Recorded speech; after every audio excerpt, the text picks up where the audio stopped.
Le 13 novembre, Stéphanie était au Stade de France.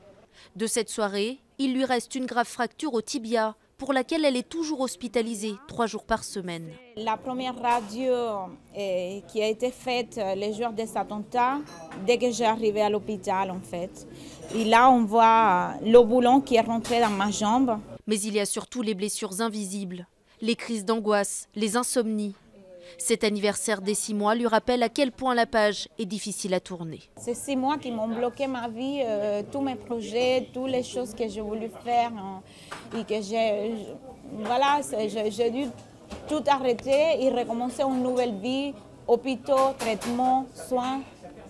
C'est compliqué. Maintenant, ça va être un vendredi 13 aussi, hein, les 6 mois, et je pense à ça toujours. Un jour maudit pour Caroline également. Elle fait partie des rescapés du Bataclan. Aucune blessure physique pour sa part, mais un traumatisme qui ne s'atténue pas. Il y a des choses qui nous rappellent, alors ça peut être un événement de l'actualité, mais ça peut être aussi une petite chose. On en rigole entre nous parce qu'il y a des fois, on se retrouve entre victimes pour aller boire un verre. Il y a un camion poubelle qui passe derrière et puis ça fait un grand bruit de pétarade et on voit qu'on a tous la même réaction comme ça. Enfin, voilà, ça c'est des petites choses. Caroline est aussi vice-présidente de l'association Life for Paris.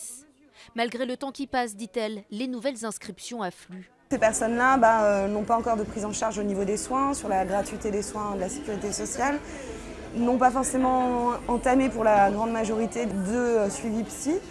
Donc c'est des personnes qui sont un peu à gérer tout toutes seules depuis 6 mois. Caroline lance donc aujourd'hui un appel aux victimes directes et indirectes pour qu'aucune d'entre elles ne reste seule avec sa détresse et ses interrogations.